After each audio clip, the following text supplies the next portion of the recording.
எந்தன் வாழ்க்கையின் அர்த்தம் சொல்ல பூக்களின் வண்ணம் கொண்டு பிறந்த மகளே என் மகளே.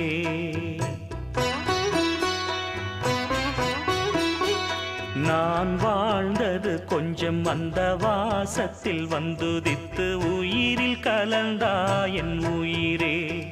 உன் பூவிழி குறுநகை அதில் ஆயிரம் கவிதையே. எந்தன் வாழ்க்கையின் அர்த்தம் சொல்ல பூக்களின் வண்ணம் கொண்டு பிறந்த மகளே என் மகளே. நான் வாழ்ந்தது கொஞ்சம் அந்த வாசத்தில் வந்துதித்து உயிரில் கலந்தா என் உயிரே.